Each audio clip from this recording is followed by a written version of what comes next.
Hola, buenos días, ¿cómo están? ¿Con frío? Hoy está más tranquilo que antier, el lunes fue un día muy frío. Bienvenidas y bienvenidos.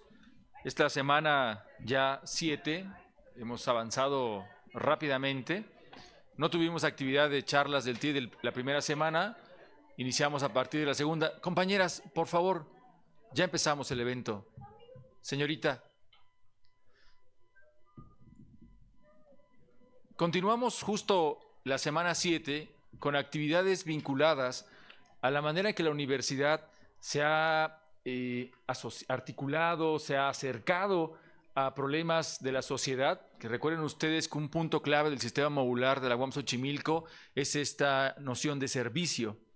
Yo celebro realmente que la universidad tenga proyectos que permiten incidir de manera muy positiva en la vida cotidiana de nuestras comunidades cercanas y no tan cercanas. Tuvimos la semana pasada y hemos tenido estos días algunas charlas asociadas a esto. Recordarán ustedes, por ejemplo, el proyecto humano Chiapas, proyecto de desarrollo humano en Chiapas con el doctor Paoli. Tuvimos la presencia del proyecto Agua Cero, que fue con el profesor Constantino Toto, y así hemos estado discutiendo varios elementos. Economía social y solidaria que tuvimos con el ahorro solidario estudiantil. No sé si alguien ya se sumó a poner dinero en la caja de ahorro de la UAM. Y bueno, hoy en una misma idea de discutir lo que la universidad hace por sociedades y por comunidades, tengo la alegría de presentar a ustedes a Adelfa del Carmen García, quien es profesora de nuestra universidad y con quien he tenido la posibilidad de interactuar algunas ocasiones para reconocer los proyectos que hacen, que son muy interesantes. Yo le preguntaba hace ratito sobre otro proyecto que hay por ahí de la universidad que tiene que ver con un proceso de clonación. Me contaba que es otra persona la que lo está llevando. Lo digo porque me parece fantástico que podamos reconocer lo que la universidad hace y los proyectos que la universidad genera y desarrolla con un largo aliento. Así que yo estoy muy feliz de presentar a ustedes a la doctora Adelfa del Carmen García, que nos permitirá discutir una de las licenciaturas que tienen larguísima tradición en la UAM Xochimilco, que es la medicina veterinaria y zootecnia. Ahorita que nos cuente un poquito, igual se lo pongo así de pregunta, de rebote, porque yo me acuerdo que en una reunión que tuvimos con las personas de biológicas nos decían que MBZ surgió alrededor de grandes especies y que hoy en día hay todo un tema porque ya no vivimos el mismo lugar cuando se fundó la universidad. Y hoy esto ya no es una zona netamente agrícola, tiene un montón de transformaciones urbanas que nos dejan ahí dando vuelta, sobre todo para una licenciatura como esta. Para no seguir usando mucho la voz, les quiero presentar, voy a leer una reseña de la doctora Adelfa. Adelfa del Carmen García estudió la licenciatura en Medicina Veterinaria y Zootecnia aquí en la UAM Xochimilco en 1983. Hizo un posgrado en Ciencias en Nutrición Animal en el Colegio de Posgraduados en 1994 y su doctorado en Ciencias Veterinarias en la Universidad Complutense de Madrid en el 2010. Desde el 87, Adelfa ha impartido cursos a nivel licenciatura en la UAM Xochimilco y desde el 2000 ha contribuido a nivel de posgrado también aquí en la UAM. Su experiencia docente también abarca el periodo 98 a 2002 en la UNAM, en la Facultad de Medicina Veterinaria y Zootecnia. En su investigación es una persona con una producción muy grande. Ha estado en proyectos tanto a nivel nacional como internacional con instituciones como la FAO, el Ministerio de Agricultura en España, la Unión Europea y el Ministerio de Economía de España. En nuestro país ha dirigido proyectos respaldados por el gobierno federal, los gobiernos estatales y, por fortuna, la UAM Xochimilco. Su producción académica incluye 10 manuales y 4 libros de apoyo a la licenciatura en MBZ. En los últimos 5 años, no sé si esto sea vigente o está actualizado, porque ha publicado 15 artículos arbitrados y 8 artículos de difusión, contribuyendo al avance del conocimiento en su disciplina. También ha dado conferencias en diferentes lugares del mundo, ha participado en comités especializados, 32 conferencias impartidas y 8 comités. Su participación incluye cargos interinstitucionales representando a MBZ. Y así podría seguir leyendo un montón de cosas, pero quiero centrar en este punto. Ha participado en la formación de profesionales dirigiendo 26 tesis a nivel de licenciatura, 22 a nivel de maestría. Ha sido reconocida con 11 premios y reconocimientos por aportes al desarrollo de la medicina veterinaria y zootecnia.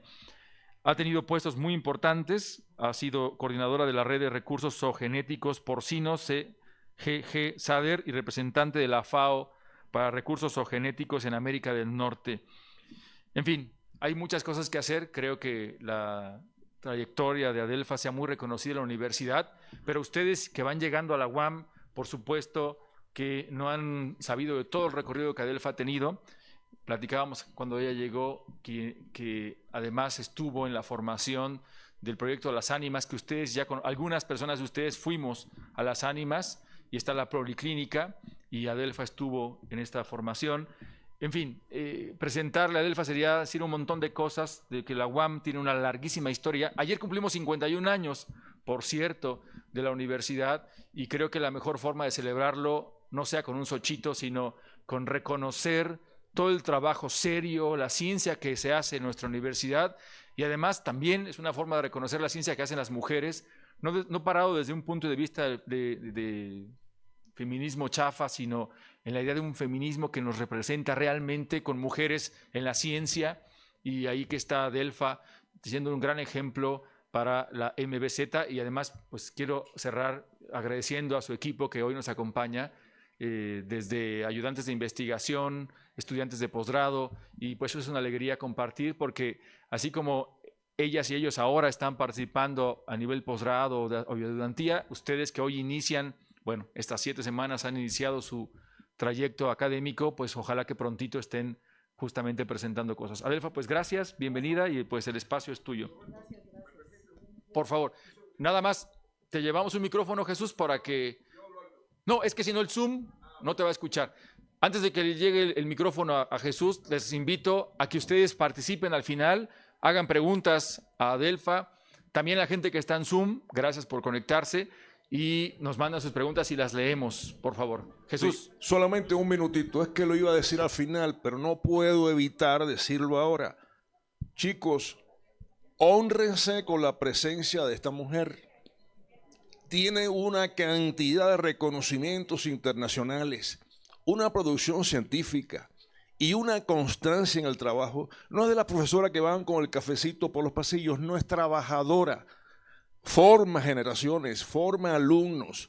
Yo le tengo una admiración increíble, ella lo sabe, no lo estoy diciendo por el aprecio que le tengo, lo digo porque es justeza, reforzando todo lo que Roberto dijo. Así que hónrense con que esté aquí, aprovechenla.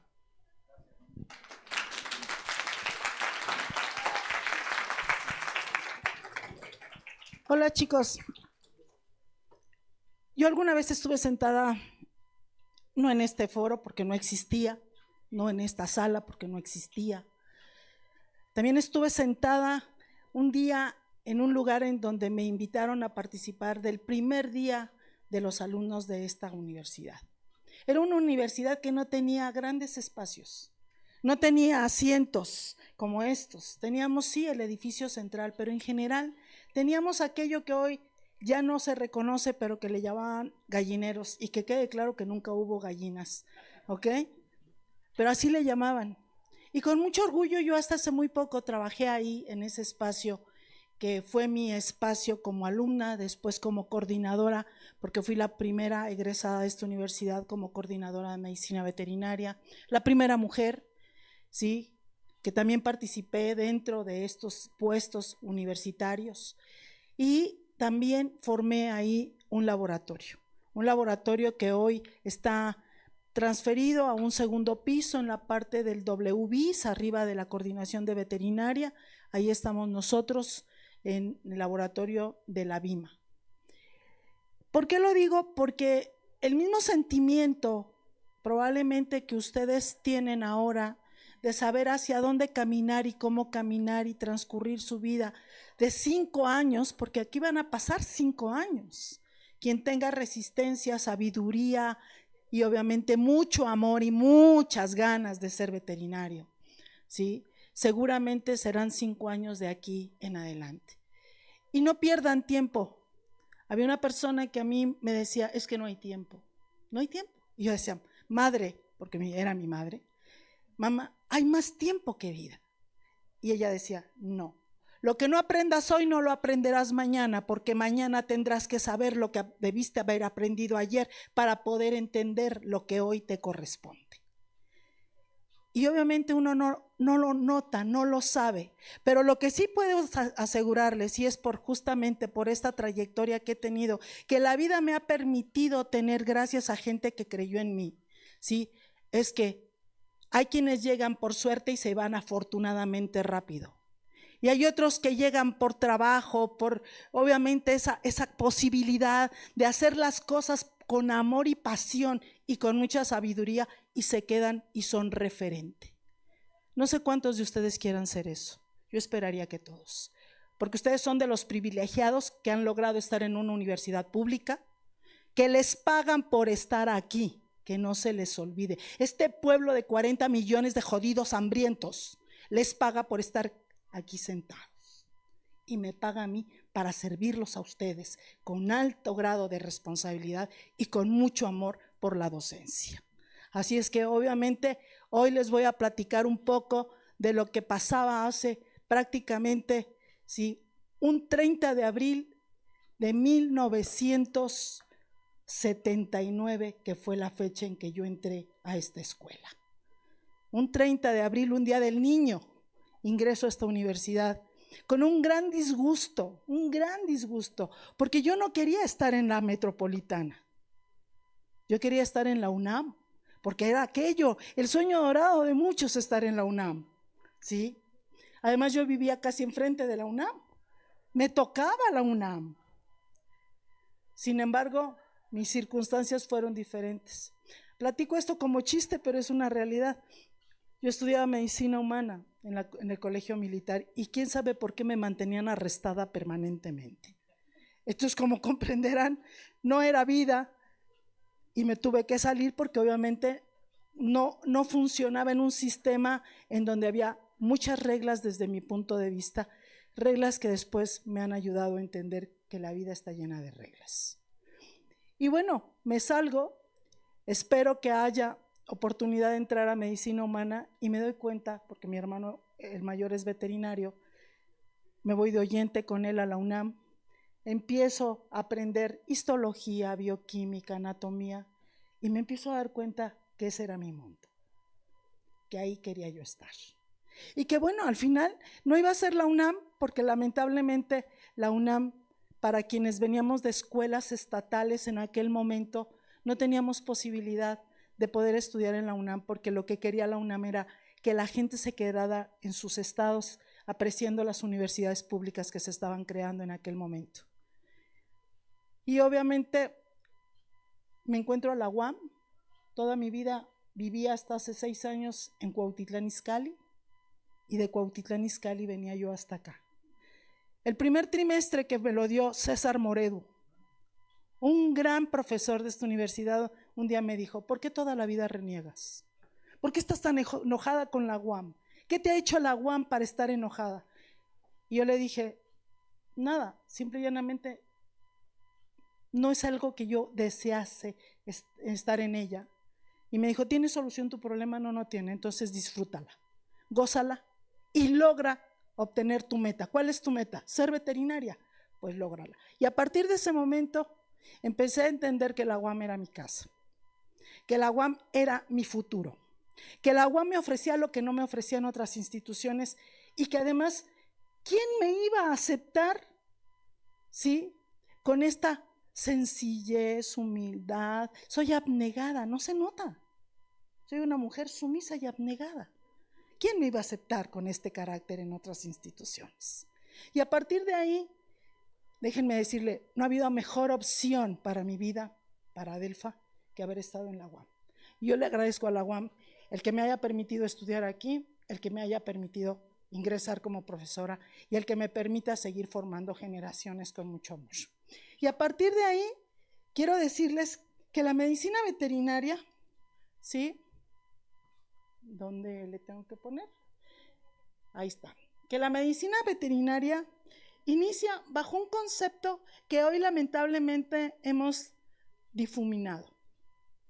La primera escuela que se funda fue en Francia, en 1761. ¿sí? Después, casi 100 años después, ¿sí?, se funda en México, en la antigua escuela de San Jacinto, la Escuela de Medicina Veterinaria y Zootecnia. Somos la primera escuela a nivel de América Latina, bueno, no de América Latina, de América, la primera escuela de medicina veterinaria. Para 1939 se forma la Escuela Nacional de Medicina Veterinaria y Zootecnia. Y obviamente todo esto gracias a algo que obviamente necesitábamos, que era cuidar a aquellos animales que requeríamos para poder obviamente producir alimentos, para tratar de buscar la salud del ser humano. Los animales no vinieron a hacernos feliz, vinieron a darnos salud. Ese fue el concepto inicial con el que nosotros en la medicina veterinaria, ¿sí?, logramos entender para qué existía la profesión veterinaria. Los albéiteres básicamente fueron personas que fueron conceptualizadas en el Reino de España como aquellas personas que curaban a los animales, particularmente caballos, porque el caballo no solamente era un elemento de trabajo, sino era un elemento de transporte, pero además era un elemento fundamental para la guerra, y entonces había que cuidarlo. Y bueno, prácticamente a partir de esto se reconoce la actividad veterinaria como una actividad sustancial para el ser humano. Quise empezar diciendo esto porque quiero que hoy reconozcan, y por el tiempo, reconozcamos que la medicina veterinaria que hoy a veces traen en la mente muchos de los alumnos de esta institución y de todas las que conozco, porque tuve la suerte de ser presidenta de la Asociación Mexicana de Escuelas y Facultades y conocí prácticamente todas las escuelas de medicina veterinaria de este país. Y vi la transformación de este grupo de alumnos que ingresábamos a las universidades queriendo dedicarnos a producción animal. Queríamos dedicarnos a producción animal. Yo me crié en La Piedad, Michoacán, por lo tanto a mí los puercos toda la vida me gustaron, ¿sí? Y cuando alguien decía de broma, es que es La Piedad de Cagadas, no La Piedad de Cavadas, porque así es el nombre correcto, yo decía, sí, huele a dinero, la mierda huele a dinero. Y hoy más que nunca lo confirmo, ¿sí? Hoy estoy claramente, sí, segura que las excretas de todos los animales tienen potencial económico, y ya lo verán. Entonces, bueno, quiero reconocer, obviamente con ustedes, que el perfil del veterinario hoy que ustedes traen, y sin ofender, porque además no lo hago como una ofensa, sino como un reconocimiento de lo que significan las redes, la televisión, los medios, pero también la ignorancia, es que pareciera que todos queremos dedicarnos a pequeñas especies, y las pequeñas especies y los benitos, ¿sí?, las jirafas, los osos, ¿sí?, los benitos, sí, sí, está bien. La pregunta es, ¿cuánto trabajo hay en este país para esa gente? ¿Cuántos zoológicos hay? ¿Cuántas sumas hay? Sin embargo, hay todo un pueblo que requiere proteína animal. Hay niños que requieren comer hoy leche, comer carne, comer huevo, ¿sí? Y lamentablemente no pensamos en ellos. Por eso hoy les vengo a hablar de una medicina veterinaria que espero no lo olviden, ¿sí?, que es la producción de alimentos para la salud del ser humano. El mejor ejemplo que yo viví hasta hace poco fue cuando de repente nos dijeron que las carreteras que daban acceso a la Ciudad de México iban a estar cerradas durante varios días por alguna circunstancia. Y entonces hubo compras masivas en los supermercados, desalojando prácticamente todos los estantes sin que hubiese huevo, leche, todo se acabó. Y la pregunta fue, ¿y ahora qué hacemos? ¿Cómo vamos a comer? ¿Qué vamos a comer? Nos comeremos entre nosotros, ¿sí? Y bueno, te das cuenta de la necesidad que tienen las grandes ciudades del trabajo que hace la gente del campo. la gente que cultiva ese maíz. ¿Qué desayunaste hoy? No has desayunado, mi niña. ¿Quieres llegar a vieja? Tengo 63 años, ¿sí? ¿Quieres llegar a mi edad? Como estoy de jodida, mi vida, no te lo recomiendo. Empieza por desayunar. ¿Qué comiste? Nada, tampoco. ¿Alguien comió algo? ¿Sí? Ustedes no. Ustedes no. Sí, desayuné en el kiosco, dieron tamales, una lechita y una naranja. Ok, todo eso viene del campo. Todo eso lo hace, obviamente, los veterinarios y los agrónomos. También participan los biólogos, no los voy a dejar de fuera, ¿vale? También. Pero ese trabajo que permite traer ese tamal que tiene maíz, ojalá tuviera mantequita de puerco, ¿sí? Ese tamal que tiene carne, ese tamal que tiene, obviamente, nutrientes para la salud humana, es gracias al trabajo que hacemos con los productores, los médicos veterinarios y los agrónomos y los biólogos. También los licenciados en producción animal, porque no se me vayan a enojar, aquí hay licenciados en producción animal. ¿Por qué lo digo? Porque me parece que hay que reconocer la importancia que tiene, obviamente, el saber de dónde proviene lo que vemos en la mesa de nuestra casa. Y obviamente, por ello, ¿sí?, quisiera que entendiéramos cuál es la finalidad de la medicina veterinaria, el origen de la medicina veterinaria. Insistiré y volveré a insistir que es la salud del ser humano, ¿sí? Hay muchas maneras de hacer salud, es cierto, pero una de ellas es la nutrición, la alimentación. Y por eso la FAO reconoce, ¿sí?, como el objetivo número 2, ¿sí?, y obviamente la razón de cómo nosotros como veterinarios podemos participar en el eliminar el hambre del mundo. Por eso el concepto se llama hambre cero, ¿sí? Ahí participamos haciendo producción eficiente, produciendo huevo, leche, miel, carne, ¿ok? Y entonces obviamente la parte de hambre cero es la parte que yo quisiera enfatizar en esta plática. ¿Y por qué no me voy a pequeñas especies? Porque ya Animal Planet, Discovery Channel, ¿cuál otro? ¿Cuál es el otro? National Geographic. Por eso son chicos ADN, ¿sí? Porque prácticamente solo están pensando en eso. Ahí ya tienen la televisión para que se los reafirmen. Yo quiero que ustedes se lleven de esta plática la necesidad que tenemos de nutriólogos, de reproductólogos, ¿sí?, de gente que se dedique a genética, de personas que hagan descubrimientos sobre la cura de enfermedades, sobre epidemiología, sobre salud pública, sobre calidad de la carne.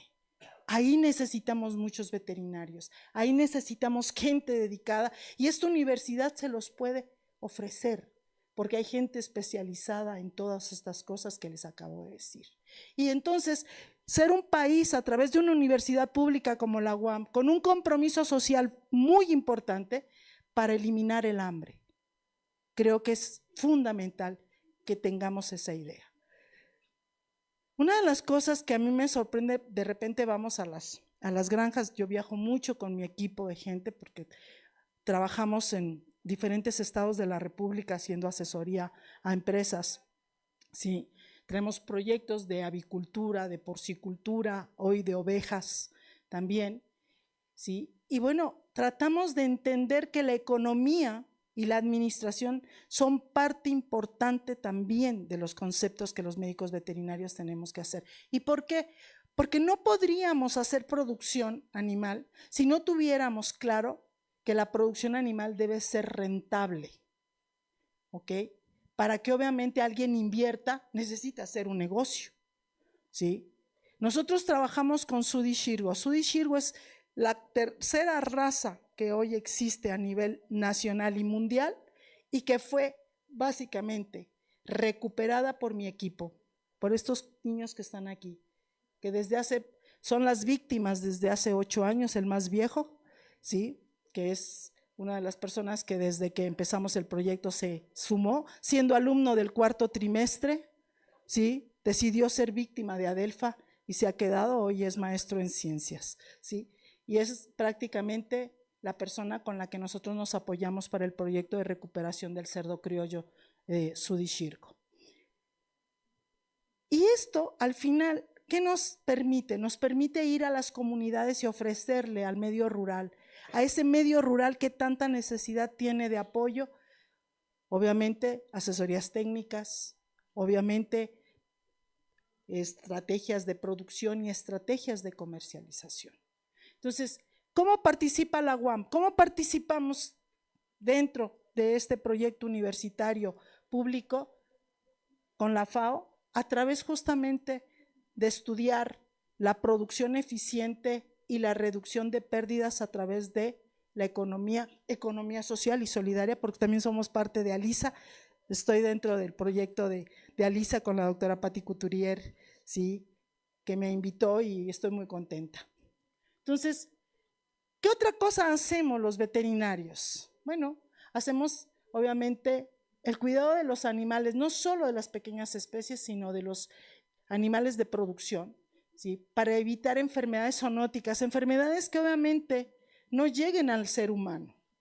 A mí me duele cuando yo veo un puerco, pues me dedico a puercos, ¿sí? Que esté enfermo, pero me duele más que una persona se enferme, ¿sí? Cuando me dicen, doctora, ¿y se come sus puerquitos? Claro, claro que me los como. ¿Para qué los voy a criar si no es para comérmelos? Perdón, cada uno de ustedes tiene una finalidad, cada quien que la descubra. Pero los puercos tienen una finalidad y esa finalidad es proveer proteína de origen animal de alta calidad. Y SUDI, obviamente, eso es lo que hace. Vigilancia epidemiológica. Necesitamos gente en el área de epidemiología, personas que obviamente estén cuidando cómo se están comportando las enfermedades en el mundo, en nuestro país. ¿Por qué? Porque si no empezamos a tener en consideración los programas sanitarios que pueden dar una tragedia, vamos a tener otro COVID. Entonces, también los veterinarios estamos involucrados en todo lo que es la vigilancia epidemiológica. Tenemos gente en el aeropuerto, tenemos gente en las fronteras navales, tenemos gente en las fronteras del sur y del norte. Hoy estamos con una batalla tremenda contra gusano barrenador, que es una enfermedad que ya habíamos erradicado y hoy volvemos a tener el problema por una mala decisión, una decisión inapropiada, ¿sí? De una persona que no tuvo ni la más remota idea de lo que significaba hacer una movilización de ganado sin control, ¿sí? Y eso causó el gobierno del año pasado. Hoy tenemos que lidiar con eso, pero para eso, obviamente, estamos los veterinarios y estamos dando la batalla. Y necesitamos veterinarios, muchos veterinarios. Inocuidad alimentaria. Esta universidad, si algo ha tenido fama, una fama fabulosa, es de formar gente en la parte de inocuidad alimentaria, calidad de carne, ¿sí? Proyectos prácticamente de valoración de la calidad, pero también de la inocuidad de los productos que enviamos al mercado. Esta universidad tiene gente altamente calificada en esa área. Doctor Chamorro, la doctora Esmeralda, el doctor Fernando, que fueron gente formada por el doctor Ramón Gay. Ya no está con nosotros el doctor Ramón Gay, pero dejó un equipazazo. Y hoy seguramente en unos cuantos días verán un espacio físico bonito que les acaban de entregar, les van a entregar y obviamente seguro harán el mismo trabajo o mejor, obviamente, para darle a los alumnos de veterinaria la oportunidad de aprender y seguir siendo referente en la parte de inocuidad. Producción y consumo responsable. Hemos hablado mucho en los últimos prácticamente 15 años sobre bienestar animal. Pero un bienestar animal que tenga que ver con la producción, que tenga que ver que nosotros obviamente aprovechemos a esos animales bajo el cuidado máximo para que durante su vida obviamente no sufran. Cuando yo digo, yo me como a los puercos que produzco, sí, claro que sí. Pero les doy una vida con bienestar, porque esa es mi obligación como médico veterinario. Entonces, tratamos de que tengan todos sus controles de vacunación, sus espacios físicos vitales adecuados, que tengan obviamente, sí, el cuidado necesario desde el punto de vista ambiental. Y obvio, todo ello, ¿para qué? Para tener eficiencia en el uso de los recursos. Para ello necesitamos nutriólogos, gente que se dedique a nutrición animal. A mí me da mucha risa porque luego, les decía yo hace rato que tengo un hermano que es veterinario y es un excelente cirujano, ¿sí? Y yo cuando escucho, ¿sí?, las conversaciones que tiene con sus clientes, de repente sale con que, es que, señora, disculpe, ¿y ya está comiendo el animal? Y lo primero que preguntan es si ya está comiendo el animal. Y lo primero que se les olvida a los veterinarios dedicados a pequeñas especies es la nutrición.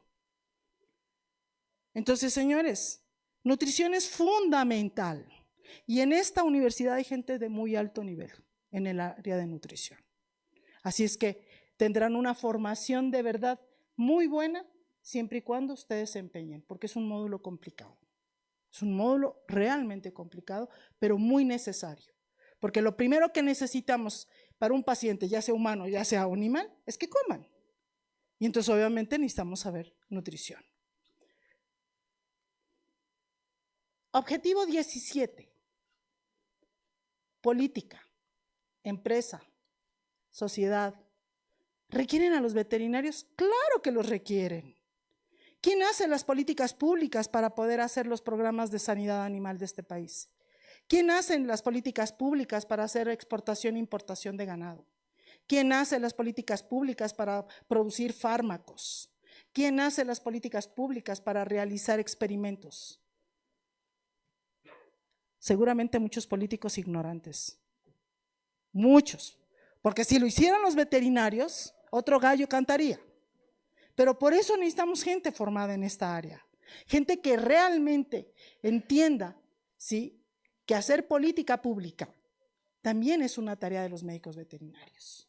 Entonces, puse estos ejemplos. Vigilancia epidemiológica para influenza aviar, peste porcina africana, tuberculosis bovina y la rabia. ¿Les suena? ¿Tuberculosis bovina? ¿Rabia? Pues es una zoonosis. Tenemos que entender que debemos participar en los programas y cómo se realizan, y que los políticos se dediquen a hacer política y los veterinarios a hacer política veterinaria, ¿vale? Y ahí también es importante. Por lo tanto, este cuadro resume, o este gráfico resume prácticamente todas las áreas a las que nos dedicamos los veterinarios. Nos dedicamos a protección del ambiente. El laboratorio que me permiten a mí dirigir se llama Imagenología Zootécnica y Gestión Ambiental. Yo jamás pensé dedicarme a gestión ambiental, nunca, hasta que me fui a España y empecé a ver que o cuidábamos el suelo, cuidábamos el agua, cuidábamos la biodiversidad, cuidábamos el ambiente en general, o nos carga el payaso, ¿sí? Y hoy estoy muy metida con todo lo que es control de aguas residuales, con todo lo que es manejo de suelo, con todo lo que es, obviamente, manejo de gases, diseño de instalaciones. ¿Por qué? Porque de ello depende que nosotros cuidemos el ambiente. Necesitamos cuidar la imagen de la ganadería. Hoy los focos están muy metidos, ¿sí?, diciendo, con esa estrategia proteccionista que tienen mal desarrollada porque no conocen la fisiología de los animales, ¿sí? Y obviamente la dirigen para poder desacreditar el trabajo que los veterinarios hacemos. Y perdón, pero vuelvo a insistir,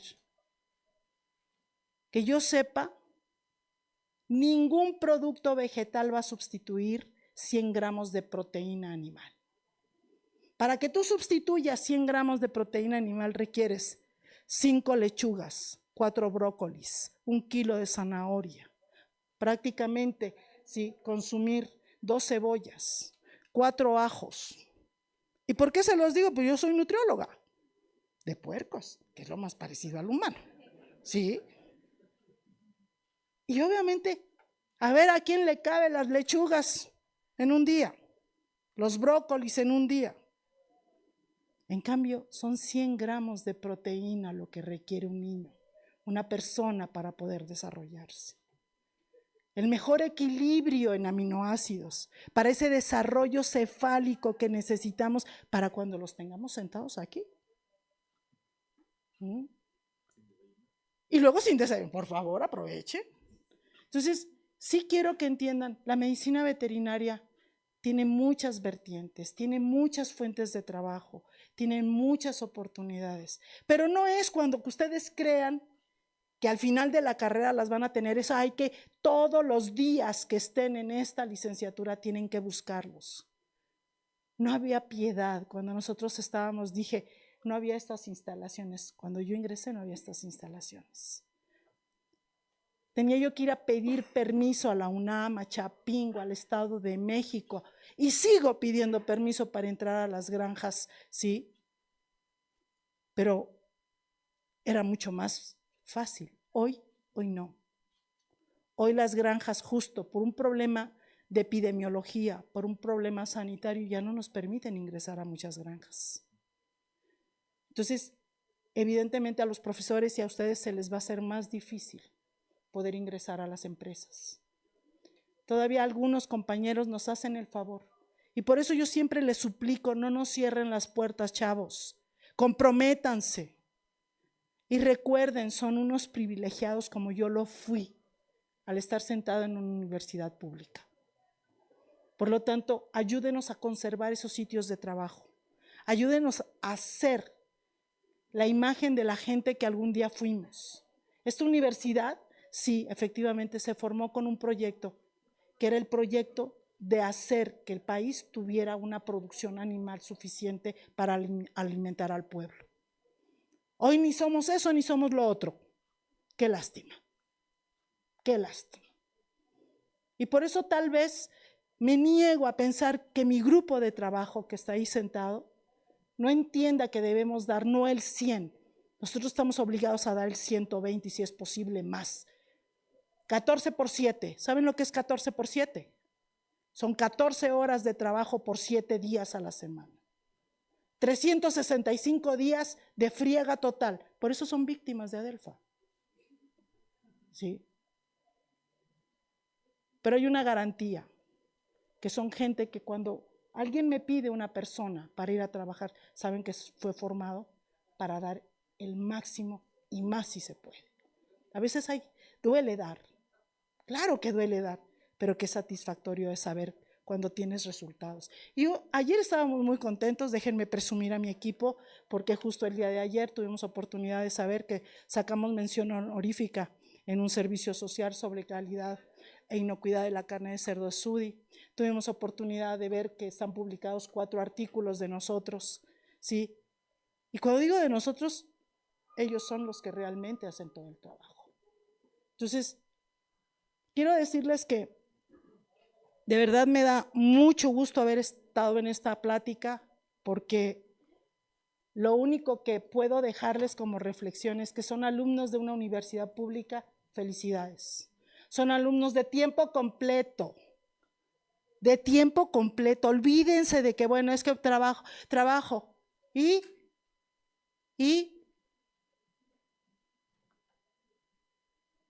ojalá no lleguen con Adelfa. Son alumnos de la primera licenciatura con mayor número de estudiantes en esta universidad. Somos la mayor matrícula que existe.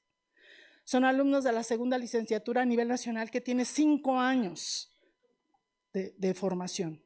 Medicina humana y medicina veterinaria son las únicas licenciaturas que tienen 5 años. Son alumnos que pueden ofrecerle a México una mejor posibilidad para nutrir, aliviar y evitar el hambre de nuestro país. Comprométanse, chavos. Mi equipo y yo les damos las gracias por habernos invitado. Somos miembros de la comunidad La Vima GA, somos parte del módulo de sistemas de producción animal, somos el primer grupo que desarrolla la recuperación de un cerdo criollo de México y estamos comprometidos con la producción de proteína animal para la salud y el bienestar. Pero ante todo, somos científicos de la producción animal. Muchas gracias.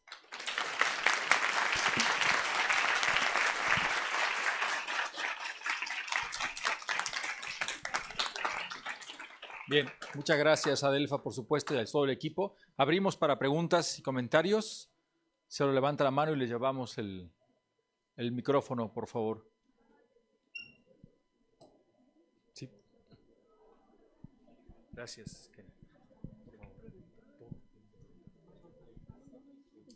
¿Puedes levantar la mano para que te... Sí, gracias. Hola, buenos días. Bueno, mi pregunta sería, ¿de qué forma contribuiría usted a la reducción de pérdidas a la cadena de valor pecuaria desde la granja hasta el consumidor final? Sí. ¿De qué forma contribuiría usted a la reducción de pérdidas en la cadena de valor pecuaria desde la granja hasta el consumidor final? A ver, si quieres te llevo el micrófono. Pasa el micrófono, Luis. ¿Tienes una pregunta esperando ahí? Sí. Lo primero que tienen que entender es que ninguna empresa puede empezar o debería estar sin analizar lo que tienes. O sea, nada que no sea medible es mejorable. O sea, todo tienes que medir. Nosotros cuando entramos a una empresa, lo primero que hacemos es levantar registros. Desarrollamos registros, analizamos la producción y damos estrategias de mejora. Entonces, si ustedes van a una empresa, tienen que medir todo. ¿Sí? Hoy ustedes se miden, quiera lo que no, se miden. Dentro de su propio grupo se miden. Lo que no es medible no es transformable. Entonces nosotros en producción animal, lo primero que hacemos es medir, medir y medir, para poder definir cuál es la estrategia de mejora para ese productor. Alguna vez un día le dije a un productor hace muchísimos años, y lo platicábamos hace poco que estuvimos en APAN, les decía yo dejé de venir a ¿cómo se llama el pueblo donde pasamos? Tlaxcala, que les dije donde estaba Don Reyes. Ahorita se me fue el nombre. Bueno, Calpulalpan. Le dije, yo venía a Calpulalpan a una granja de puercos hace 35 años. Y siempre le repetía lo mismo al productor. Necesito datos, necesito que lleven los datos, necesito que hagan los datos, ¿sí? Y cada que iba era lo mismo, o no habían anotado o habían perdido la hoja. Y entonces un día le dije, yo ya no regreso. ¿Por qué, doctor? Porque lo vengo a robar. Usted a mí me paga para venirle a decir lo que le dije hace un año. ¿A qué vengo? ¿Cómo transformo su unidad de producción si no tengo datos? Todo lo que es producción animal tiene que ser medible. Los médicos veterinarios tienen, lo primero que tienen que hacer es levantar registros. Y es la única manera que yo conozco para poder mejorar algo. Así lo hacemos. Hola, buenos días. ¿Qué consejo le daría a los que apenas van a iniciar en la carrera de veterinario? Yo no estoy para dar consejos, te voy a decir por qué, porque mi mundo es diferente. ¿Sí? Yo lo único que puedo hacer es alguna recomendación, y eso, como dijo mi marido, que es el doctor Guevara, que también se dedica a sistemas de producción, ¿sí? Yo te pregunté, no te dije que te iba a hacer caso. Bueno, más o menos así, ¿ok? Entonces, yo te voy a decir una cosa. Creo fervientemente que esta universidad te ofrece la oportunidad de ser un buen veterinario. Pero es todos los días, créetela todos los días. Hay muchos laboratorios, hay mucha gente que requiere manos. En mi época hay algo que sucedía muy simpático. Siempre me decía, ¿a quién le cargas el maletín? Hoy no se estila porque, wow, eso es una ofensa, ¿sí? No, en mi época era, ¿a quién le cargas el maletín? Y yo se lo cargué mucho tiempo al doctor Ramiro Ramírez Necochea, una de las gentes más prominentes en la porcicultura de este país. Y me pegué con él. ¿No? ¿Para qué? Para aprender de cerdos, que era lo que a mí me gustaba. Yo sí supe desde que entré a esta universidad a qué me iba a dedicar. Yo le pregunto a ustedes, levanten la mano, ¿quién sabe a lo que se va a dedicar? ¿A qué te vas a dedicar? A grandes especies. Grandes especies también son jirafas. ¿Te gusta la producción animal? ¿De dónde eres? Hay una relación estrecha entre venir de un estado distinto y llegar a esta universidad. Por allá levantaron la mano. ¿Sí? ¿A quién se va? ¿Ya sabes a lo que te vas a dedicar? ¿A qué? A grandes especies. Bien. ¿Oncología o grandes especies? Oncología o grandes especies. Ahí hay un océano Pacífico entre una y otra, pero creo que puedes llegarle. Muy bien. Hay gente aquí muy especialista en el área de, obviamente, histología, particularmente el doctor Osvaldo. ¿Alguien más sabe a qué se va a dedicar? Escuchen el Zoom. A cerdos. Ah, perdón. Sí, bueno, domésticas, el cerdo, la vaca, la gallina, pequeñas especies. Gatos y perros. Bueno, pues aquí hay gente muy especializada en eso. Tenemos al doctor Celis, ¿sí? Que se dedica, al doctor Lozada, que se dedica a pequeñas especies. O sea, yo lo que quiero es que entiendan, hoy es el momento de buscar con quién quieres pegarte para aprender. No es mañana, ¿eh? No es mañana, es hoy. Hoy para poder empezar a entender cómo es que hay que aprender. Es cierto, mucha gente dice, me voy a ir a una clínica a aprender, ¿sí? Pero el objetivo no es el mismo. Y obviamente cuando estás con una persona que está aquí, te enseña lo que dice abajo, ciencia. Y eso es muy importante. A la gente, tú te puedes volver corralero vulgaris, ¿sí? Muchos de mis colegas son corraleros vulgaris, se les olvidó que tenían que leer, ¿sí? Y ya de manera muy maquinada hacen una actividad. Y cuando queremos platicar acerca del tema y de las innovaciones tecnológicas, no, es que siempre lo he hecho así. ¿Y quién te dijo que hoy se hace así? Entonces, recuerden, no hay mañanas. Hoy hay que aprender y ojalá se peguen con alguien. Y aquí hay muchos profesores que de verdad son muy bondadosos. ¿Ok? ¿Alguien más? Tenemos un Ajá.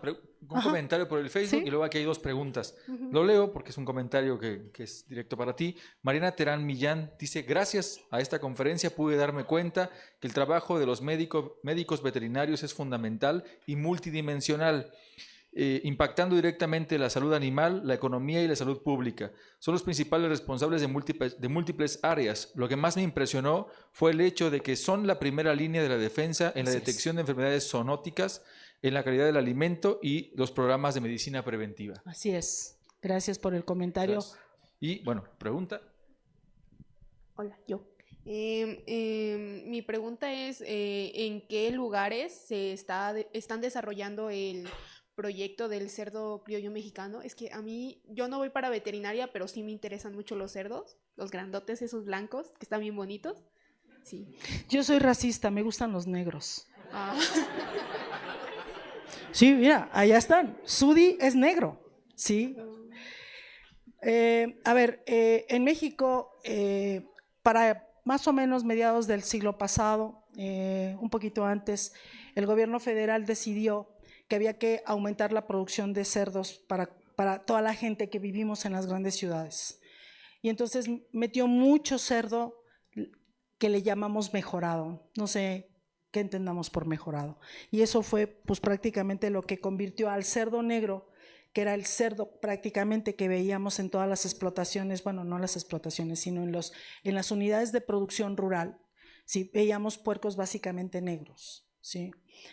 De repente nos llegó el cerdo blanco, ese cerdo bonito que dices tú, y bueno, nos llegó también, ¿sí?, la pérdida de la noción de lo que significa el cuidado del suelo y la producción animal.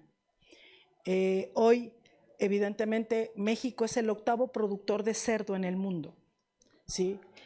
Sí es verdad, exportamos carne de cerdo, pero es una migaja lo que exportamos. Sin embargo, la carne de cerdo de México es una carne de cerdo que está bien posicionado en el mercado asiático, con grandes exigencias como puede ser Japón, Corea, ¿sí? Entonces, obviamente, tenemos un nivel tecnológico en la gran industria porcícola muy alto, pero tenemos otro sector, que es la parte de recuperación de los recursos criollos, que es donde estamos metidos todo mi equipo y su servidora. en donde estamos dando la lucha por trabajar de nuevo con el cerdo criollo. ¿Por qué? Porque son animales adaptados a las condiciones que se tienen en el medio rural. Son animales que no exigen tantos cuidados como el blanco. Y por lo tanto, para este pueblo que requiere obviamente tener carne, proteína, esos niños que queremos que se arraiguen a la tierra de manera digna, creemos que esta es una estrategia importante, el empezar a trabajar con cerdo criollo en las zonas rurales. Entonces, ¿dónde trabajamos? Trabajamos en todo el país, trabajamos en Oaxaca, en Yucatán, en Campeche, en Quintana Roo, en Hidalgo. Este cerdo básicamente se registra para el estado de Hidalgo, para el Valle del Mezquital. Entonces, obviamente no es blanco, pero te invito a que lo conozcas y vas a ver qué maravilla de marrano, ¿vale? Primero, qué honor tenerla aquí. Espero en algún punto de mi carrera topármela. Ya estás, maestra. Bueno, muy bien. Muchas gracias. Ahí me hace un lugar. Pero bueno, de su pregunta también, ¿cree que podríamos implementarlos en la ciudad o algo así como para no tener que estar hacia otros lados y producirlos aquí? De hecho, tenemos un proyecto muy bonito que ojalá el día que quieran pueden pasar ahí al laboratorio. Estamos en el segundo piso, arriba de la coordinación de veterinaria. Producimos codorniz aquí. De hecho, ya van a empezar a ver que vamos a empezar a vender huevo. Ya tenemos venta de huevo de codorniz. Aviso a toda la comunidad universitaria, sí.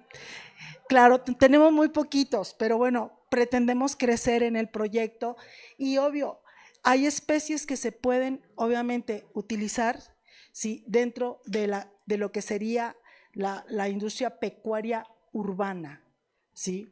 Esa industria pecuaria con conejo, que hay un compañero de ahora que está llevando el módulo con nosotros, que es productor de conejo, ¿sí? Con gallina también, con codorniz. Son especies chiquitas que sí se pueden adaptar a espacios físicos pequeños en las grandes urbes y que creo que podrían ser obviamente importantes, no solo por la parte de la producción de proteína de origen animal, sino porque necesitamos a nuestros viejos, que yo ya voy para allá también, ¿sí? Darles la oportunidad de que se sientan útiles. Entonces, no solo la producción animal tiene que ver con la producción de proteína de origen animal, es también con darles una actividad a esas personas que han sido ejemplo, ¿sí? Y que hoy a lo mejor se sienten un poquito desoladas porque ya no hacen la misma actividad, ya no tenemos la misma fortaleza. Entonces, el proyecto de codorniz y el proyecto de conejo y el proyecto de gallina son proyectos que podemos establecer dentro de las grandes ciudades. Los invito a que conozcan el proyecto, los chicos están aquí cuando quieran ir a conocerlo. Los producimos bajo una economía circular, ¿sí? Con una economía social y solidaria. ¿Ok? Bueno, yo por mi trabajo compro una gran cantidad de carne y me llamó la atención algo que dijo, de que ahorita están pasando por una crisis del gusano barrenador y tengo una pregunta, ¿hay alguna medida como de para identificar la carne que está contaminada o algo así, o alguna medida de protección, por así decirlo? El gusano barrenador no es un peligro zoonótico, es un peligro para la producción animal. De hecho, estamos teniendo pérdidas muy importantes porque obviamente, en primera, no estamos exportando. Recuerda que Estados Unidos llena sus unidades de producción cárnica gracias al ganado que produce el mexicano, ¿ok? Y te la regresa en carne y te la cobra 4 veces más cara, pero es carne mexicana. El problema de gusano barrenador radica básicamente en los daños que ejerce sobre el ganado y el daño económico que tenemos pues, por el problema de exportación. Entonces, hay ahorita de verdad una inversión tremenda por parte del país para tratar de controlar el problema que traemos. Okay, pero no te preocupes, no pasa términos zoonóticos, nada. Yo ahorita que tocaron el tema de el cuidado del ganado, hay un producto que se ocupa, bueno, yo leí alguna vez que se ocupaba para los cerdos engordarlos más rápido, que es el clenbuterol. Sí. Pues No, es tóxico para el consumo humano. ¿Qué opina usted y cómo podríamos exigir que no se ocupe este producto para la producción que va para consumo humano? A ver, en el caso concreto, por ejemplo, del cerdo, del cerdo comercial, estoy hablando del cerdo blanco del cual hablaba la compañera, lo que tú ves, esas masas musculares que tú ves, esas nalgas preciosas que ya quisiera yo parir un día domingo, ¿sí? Esas las produce la genética. Es prácticamente la labor de un genetista lo que ha hecho ese desarrollo muscular. Es verdad que mucho tiene que ver con la nutrición y algunos insensatos utilizan algunas sales para aumentar el volumen muscular, no necesariamente clenbuterol, ¿eh? ¿Qué podríamos hacer? Empezar a entender que obviamente hay cosas que podemos hacer mejor si metemos un programa de mejora genética y si metemos obviamente un programa de nutrición adecuado. Y por eso requerimos genetistas y nutriólogos, ¿sí? Y obvio, hacer conciencia en la gente de que evidentemente compren la carne en lugares que tengan garantías, que vengan de rastros tipo inspección federal, ¿ok? Eso es lo que tendríamos que estar haciendo. Hay un montón de preguntas en el Facebook. Te leo una y luego pasamos a aquel lado. ¿Sí? Isabela Soria, yo me quiero dedicar a fauna silvestre, equinos y animales de producción. Muchas gracias por darnos esta plática el día de hoy. Y después pregunta, ¿cuál diría que cuál es el principal factor para el cuidado de los animales, además de la nutrición?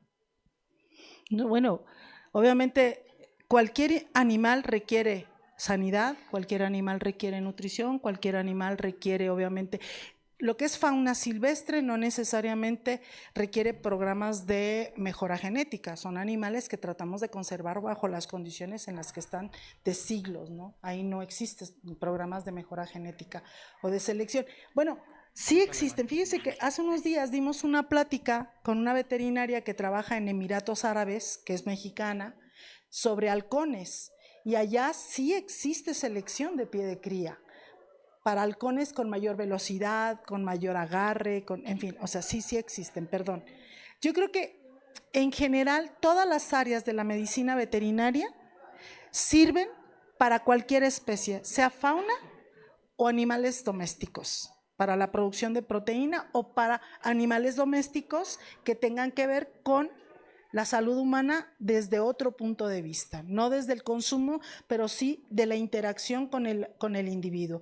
Hay muchos animales requeridos, perros particularmente, para gente que tienen obviamente debilidad visual, ¿sí? Pero yo creo que todas las áreas son útiles. El chiste es a qué te vas a dedicar, porque hablar de todas esas áreas requiere de mucho tiempo, toda una vida. Ajá. Profesora, buenas tardes y es un placer conocerla. Mi pregunta es, había comentado algo de la producción de codornices. ¿Se podría donar codornices para que se pudiera evaluar? Bueno, ¿cómo podríamos ayudar en ese aspecto, ya que está trabajando en eso en el laboratorio? A ver, déjenme decirles un poquito. Los profesores lo que hacemos aquí en la universidad es buscar proyectos que permitan traer inversión para hacer investigación. Este proyecto nace del de codorniz, de poder utilizar las tripas de las tilapias, ¿sí?, que se estaban tirando hacia el río Tula. Y entonces se estaba contaminando mucho el río Tula, lo cual generó en determinado momento un problema ambiental. Entonces mis alumnos habían estado yendo a esa unidad de producción y entonces decidimos, ¿sí?, que toda la tripería que sacaban la convirtiéramos en un ingrediente alimenticio. Empezamos a hacer pasta de tripa de tilapia y la especie que mejor se nos acomodó por el espacio que teníamos para hacer el experimento eran obviamente las codornices. Mucho del dinero que nosotros tenemos dentro del laboratorio es dinero de los profesores y dinero de los alumnos. Entonces, hoy en día tenemos un pequeño núcleo que produce este huevo. Ya nos dimos cuenta que somos capaces de producir huevo aquí dentro de la universidad, ¿sí? Donar ahorita casi imposible, pues no tenemos recurso económico, ¿verdad? Pero sí podríamos ayudarles a conseguir, obviamente, codorniz a muy bajo precio, si hubiera un agente que quisiera, obviamente, empezar un núcleo de producción. ¿Y por qué? Porque es verdad que mucho del grave problema que tenemos dentro de las ciudades, de las grandes urbes, es desconocer a dónde ir a comprar. Y luego de repente nos dan precios exorbitantes. Entonces, Nosotros conseguimos la codorniz muy barata, de un día, que prácticamente es una codornicita que pesa 2 gramos, 3 gramos, y nos cuesta 11 pesos, 11.50, una cosa así, ¿no? Y de una semana nos cuesta 13 pesos. Entonces, obviamente, si tú me dices, ¿cómo dan las niñas? Porque ese es el precio que ellas decidieron colocarle al producto, lo pueden encontrar en las redes universitarias ahí entre ustedes, ¿sí?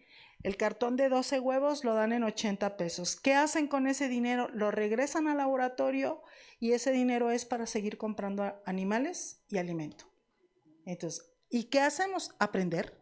Yo no sabía producir codornices. Hoy medio que voy aprendiendo, ¿vale? ¿Tomamos otra del Facebook? Sí, adelante. Yael Smoke. ¿Cuál cree que son los mayores desafíos o dificultades que enfrenta la medicina veterinaria para sus proyectos o simplemente para garantizar la nutrición y bienestar de los animales? La ignorancia. A ver, toda la parte de, si hablamos, si empiezo por lo último que hablaba de bienestar, creo fervientemente en que el mejor bienestar que tiene un animal es aquel que permite nutrirlo, darle el espacio físico vital y cuidar obviamente su estado de salud. Y exigirle, sin ponerle sales, sin ponerle cosas raras al alimento, ¿sí? Exigirle a ese animal que produzca lo que potencialmente puede producir. Ese es un desafío. El desafío es dejar de creer en imbéciles que dan ideas, ¿sí?, cuando tenemos oportunidad de hacer ciencia. Y los veterinarios somos científicos, ¿vale? Entonces, esa es la parte que yo diría que nos compete en la parte de bienestar. En cuanto a qué otra cosa decías, ¿qué más? La pregunta dice, ¿cuál cree que son los mayores desafíos o dificultades que enfrenta la medicina veterinaria para sus proyectos o simplemente para garantizar la nutrición y bienestar de los animales? En el caso de nutrición, obviamente tenemos problemas porque las materias primas son muy caras. Entonces tenemos que hacer dietas y volver a buscar los recursos que tenemos dentro de nuestro país en las diferentes zonas para tratar de empezar a trabajar con fuentes alternativas de alimentación. Muchos de nosotros fuimos formados en una época en la que la mayoría de los veterinarios que nos enseñaron habían sido estudiados en Estados Unidos. Traían la escuela de Estados Unidos, con la nutrición de la gente de Estados Unidos.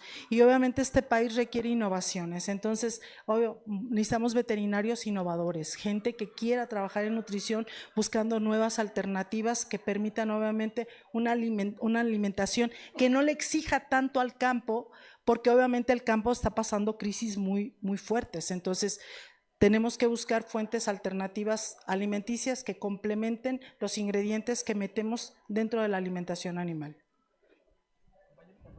Me surgió una duda por lo que había comentado que no sabemos dónde comprar. Bueno, al menos en lo personal como foránea me voy a comprar huevo, carne de puerco, pechuga de pollo, a lo que me queda cerca, que es el Walmart. Pero yo le quería preguntar, ¿usted dónde recomienda comprar ese tipo de alimentos de origen animal? A ver, prácticamente todo lo que llega a las grandes empresas deben pasar por un control de calidad y tienen que venir de granjas certificadas. Tú no puedes, como empresa Walmart, Soriana, Sam's, nadie puede comprar productos que no vengan de empresas certificadas, ¿sí? Las empresas certificadas tienen un mecanismo de control a través de las buenas prácticas de producción. Y la carne y el huevo y la leche que se produce también pasan por otra certificación cuando se transforma el producto, el queso, por ejemplo, ¿no? Entonces, supondríamos, y voy a decir supondríamos, que es de excelencia lo que llega a esos mercados. ¿Cuál es el problema? Sí, a veces el problema es que no necesariamente en esos centros comerciales tienen las mejores condiciones, a pesar de que hay veterinarios aprobados para inspeccionar esas entidades, ¿ok? Hay veterinarios que se especializan en revisar todas las cadenas frías, todo el manejo del producto. Sin embargo, hay muchos lugares en donde lamentablemente las circunstancias no siempre son las óptimas. Y entonces, obviamente, cerrar un centro comercial cuesta, pero se puede hacer. Y todo depende de la ética del veterinario, que yo esperaría que quien me esté escuchando, escuchen que tenemos que ser éticos. Hay otra pregunta, hay muchas preguntas, pero voy a leerte. André Nicolás dice, ¿usted qué estrategias ha empleado para reducir costos de alimentación de los animales, cerdos en este caso?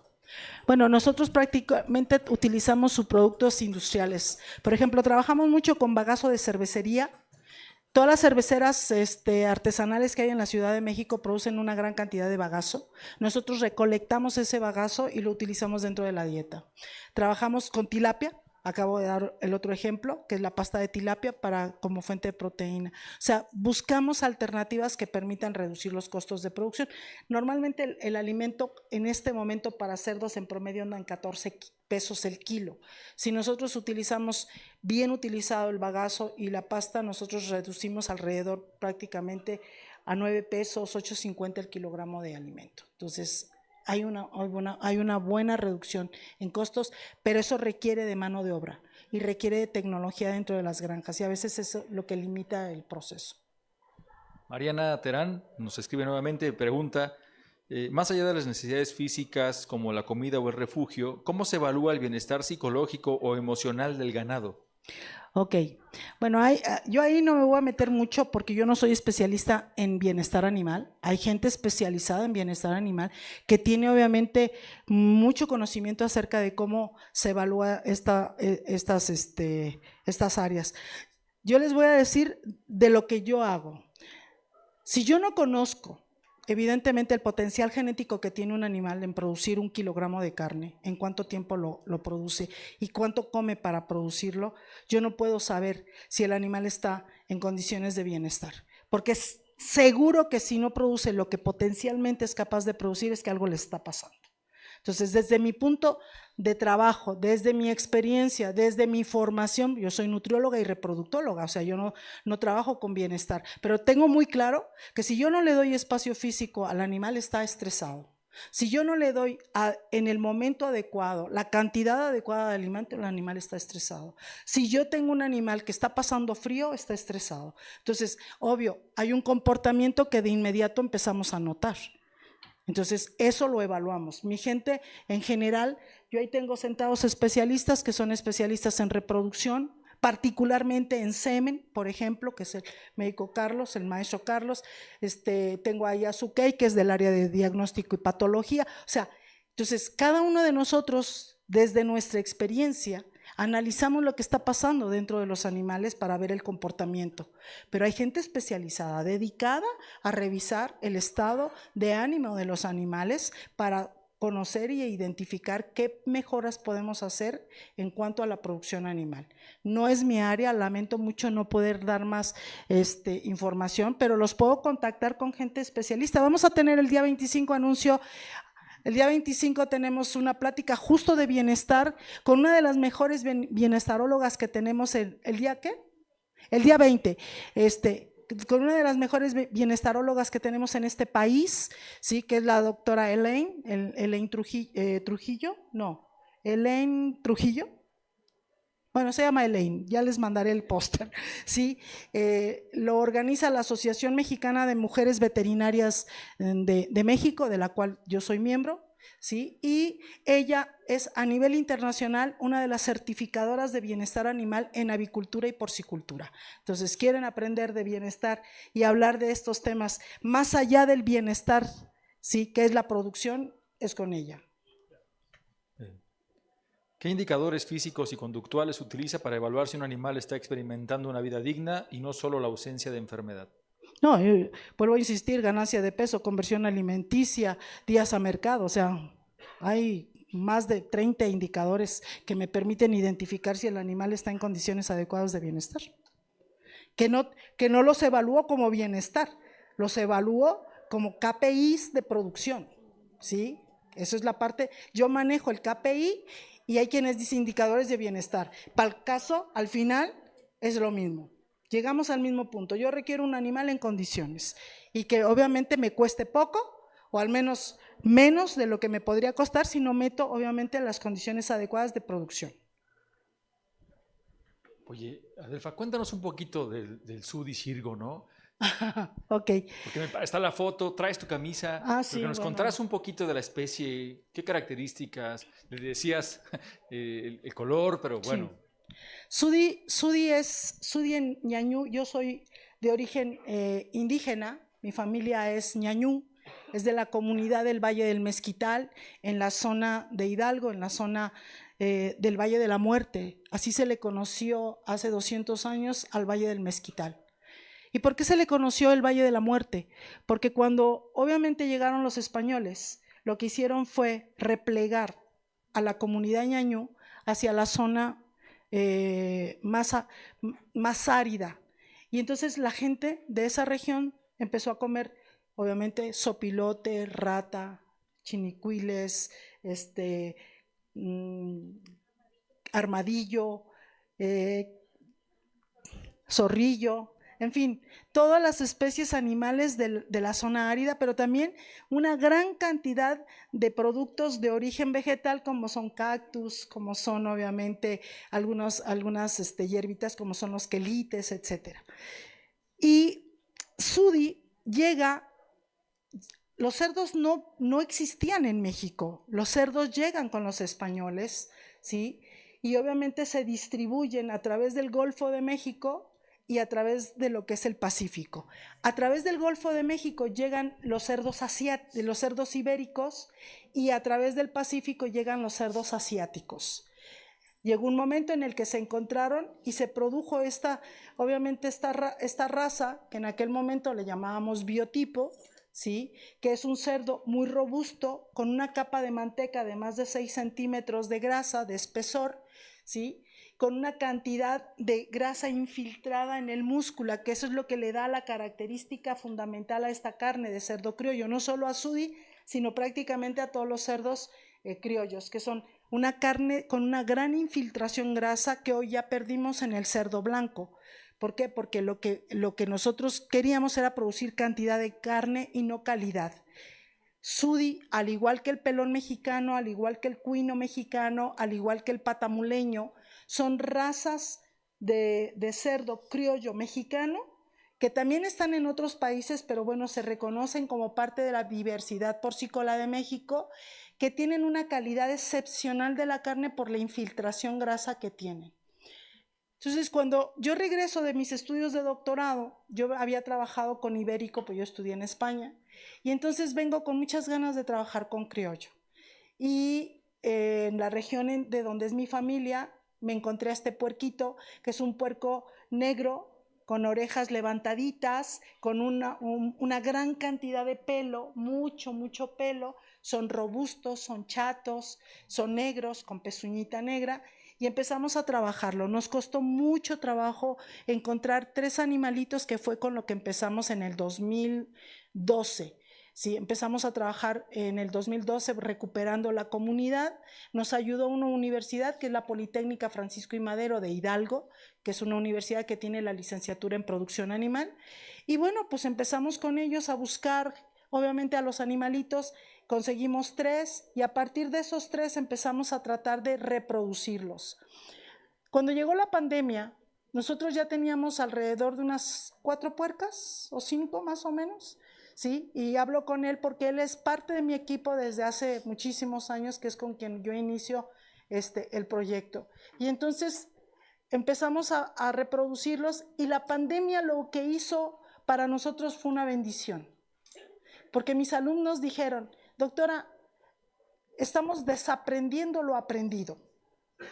Nos deja irnos a la granja, y entonces la universidad nos permitió seguir teniendo los puercos ahí.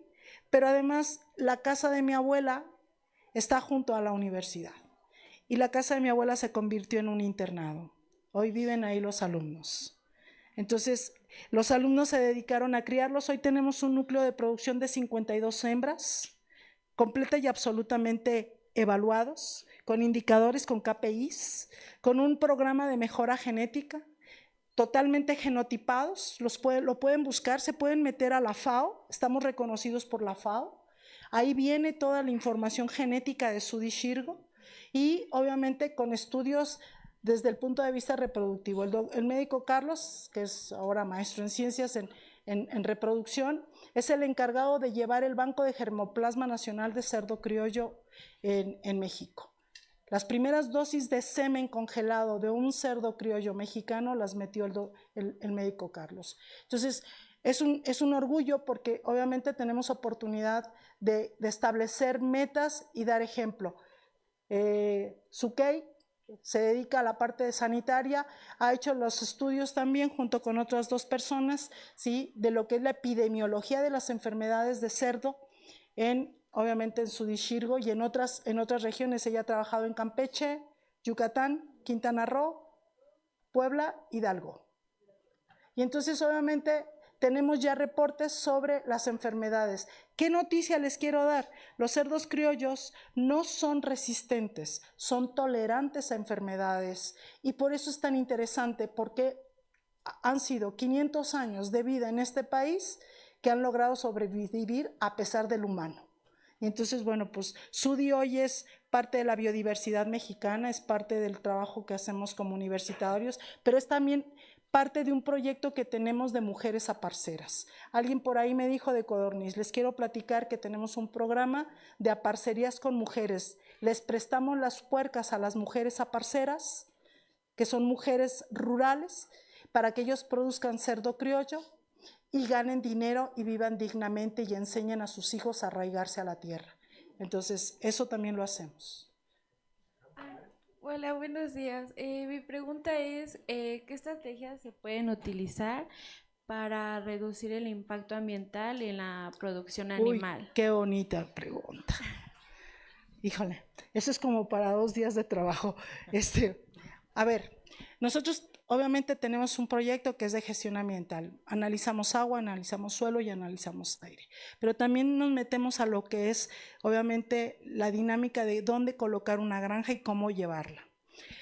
Hay muchas estrategias, desde, por ejemplo, reciclar las excretas a través de composta o a través de lombricomposta, a través de un biodigestor para producir gas. También tenemos, obviamente, oportunidad de realizar reducción en cuanto a la minimización de emisiones de gases con efecto invernadero a través de el diseño de las canales de conducción de las aguas residuales para taparlas y que no se emitan gases. Hay una cantidad de estrategias. No vino Osvaldo, que es un estudiante que tengo de maestría, que está trabajando justo con reactores y la capacidad de producción de biogás para las unidades de producción. O sea, hay todo un mundo ahí y no tengo gente, así es que bienvenida si te quieres dedicar conmigo a reactores o a lo que es medio ambiente. Yo encantada la vida de recibirlos. Bueno, pues otro aplauso para Adelfa.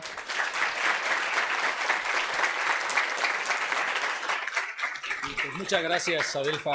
Ojalá no sea la última vez que nos acompañes y por supuesto para ir al equipo que es increíble que vengan acá. Son un ejemplo para la comunidad estudiantil. Y bueno, nos encontramos en la tarde. Tenemos justo una charla sobre gusano barrenador. Uy, así qué rico. Que con el profesor Jesús Rodríguez nos vemos a las 4 entonces. Gracias. Apréndanle, ¿vale?